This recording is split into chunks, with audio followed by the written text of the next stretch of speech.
6 years ago, I was building the K30 Blazer on the side of the road. You see, my family and I love to take awesome trips. And having 3 kids means that we're not flying to a lot of places, we're driving to a lot of places. And the adventures we tend to go on involve taking lots of gear, whether that's surfboards, paddleboards, mountain bikes, ski equipment. Our trips involve the outdoors, and we were filling up my wife's Honda Pilot very, very well. And I was taking it on quite a few adventures that it probably wasn't designed for. I've had this truck since high school, and I knew one day I wanted to do a full restoration on it. I wasn't sure how that was gonna look, or when I was gonna do it, or even how I was gonna do it. My first challenge when I started this build was confidence in myself. Can I do this? Do I have the ability? Do I have the dedication, the determination, the commitment, and the skill? And I didn't know the answer to those questions. The determination and willpower to see something through is absolutely critical. If you don't have that down, then the rest of it really will not fall into place. I started this build on the side of the road because I could not put it in my driveway. The driveway was still being used daily. We had a very small driveway, and taking up the driveway and therefore the garage with a build wasn't going to happen. So right across the street from me was a little strip of dirt that I decided I'm going to park my truck there. I'm going to do all the work there. And that's what I did. I would haul all my tools out there every day. I'd run an extension cord. I'd drag my jack across the pavement to get there. And I got a lot of funny looks from a lot of people. They grew accustomed to seeing me out there every day, sweating, cursing, succeeding, failing, and I developed quite a little following in my neighborhood of people who would check in to see how the build was going. Well, fast forward, we moved to a new home, and that's when the real challenges began. You see, we'd been homeowners for years. We bought a long time ago, but the economic downturn really hit us hard. And we lost our house, we short sold it, and we moved to a rental. Well, the rental had a garage, it had a driveway, and I thought, game on, let's do this. So the first project I tackled was my engine swap. And I started tearing apart the truck in the driveway right there. Now, this was smooth sailing for about a year. I did get the engine in, I got it tuned, I got it running, everything was good. Meanwhile, relationships with our landlord were going downhill fast. We moved out of the house that we were living in when the house immediately next door became available. Well, while we thought that we would be leaving the problems behind, they rather intensified as the landlord of the previous property moved back in, calls to the police, calls to neighbors, calls to the water board, calls to the city council, claiming that I was a menace and a threat to the neighborhood. And make them appear to be calling in something that was not occurring. I'm not joking here. It was bad. I've alluded to it several times, but this went on for several years. The police probably came to my property, 30 times. I got to know a lot of them on a first name basis. And unfortunately, everything that she was doing, standing at the edge of my driveway, filming me, calling the police, calling my vehicles abandoned, or saying they'd been parked for more than 48 hours, or that they were too high for the limits, or they were too loud for the neighborhood. Whatever she could fabricate, she lobbed, and I had to deal with it. This was a major source of frustration for me. It threw me into a tailspin where I realized I don't know how I'm going to proceed here. I don't know how I'm going to continue to build the truck I want. And at this point, I was developing content and producing content and putting it up. And I felt, I am facing a challenge that is not unique to me. This is a challenge that many, many, many of us face every day.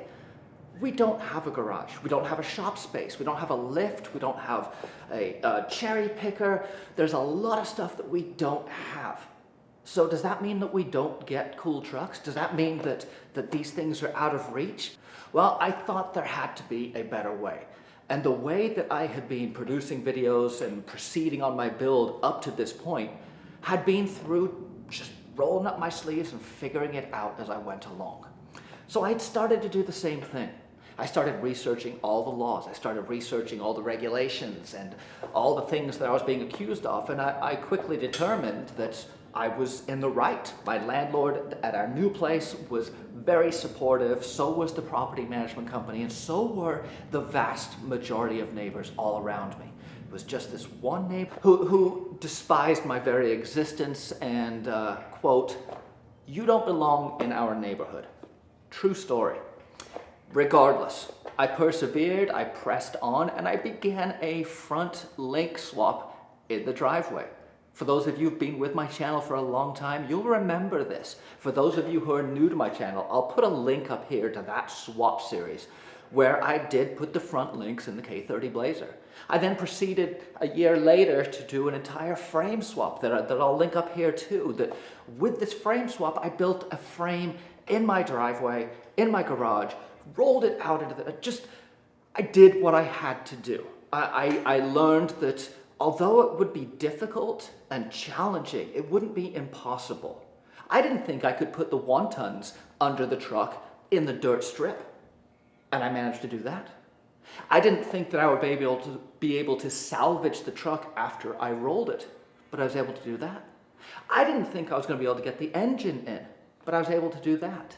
Every one of the challenges that I faced, I started approaching with the same attitude. I'm not going to wait around and see what doesn't happen. I'm going to start doing things so things do happen. So I decided that I was going to cut the Blazer frame in half. I was going to link the front end. I was going to put a new bumper on. And lo and behold, I rolled it out again in Moab and had to cut the whole roof off. So that's the process that I have been through. And I feel a little bit like I'm cheating now, sitting in this nice shop with these lights all around me, no sun beating down on me, a lift in the back, my tools all available, and so far, the police have not showed up one time. Amazing, amazing. This is the culmination of several years of hard work, dedication, perseverance, and commitment. And ultimately, it's those lessons that I've been able to take and apply to much more aspects of my life. Recognizing that if I set my mind to something, there's not much that can get in my way.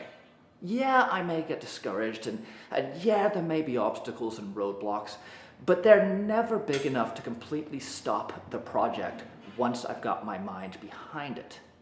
I started the channel with very similar ideals. I'd received a ton of advice and help and support from the online community at large. And I wanted to give back, to provide the same sort of leadership and guidance that I had received when I was starting. I want to provide two things. I want to provide encouragement, motivation, and an attitude of you can do it. And I also want to provide some practical, logical, and well-documented steps to how you do it. Fast forward to these 6 years, and I have the truck I've wanted.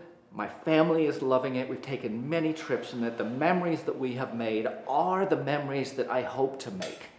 I'm excited about the future. I'm excited about the opportunities and projects that I'm hearing from you guys. Not a day goes by that I don't receive an email saying, "Hey, I started my build. Thanks for the motivation. I'm about to take my son on our first camping trip in it. It's going to be a blast." And I just go, right on. That's what it's all about.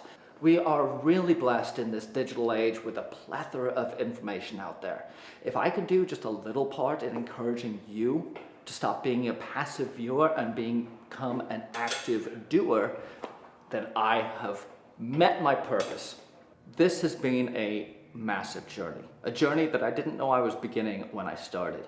But through it, I think I've learned an appreciation for the skill set that I do have. Not the skill set that I've developed, but the skill set that I had when I started, which was dedication, perseverance, and commitment. And if you stumbled across my channel, if you're watching me for the first time or for the 50th time, we share that mentality. You wouldn't have found your way here if that wasn't what you were looking for too. There's a lot more of the story to tell, and I can't wait to share it all with you. The builds coming up are gonna be next level. Being able to work in this space and have a fab corner and a mechanics corner is awesome. If you have not seen the playlist on the Suburban, go ahead and look at this video up here. It's gonna have all the videos that I've put together detailing why I'm building a Suburban, where I got it, what my plans are for it, and many other things.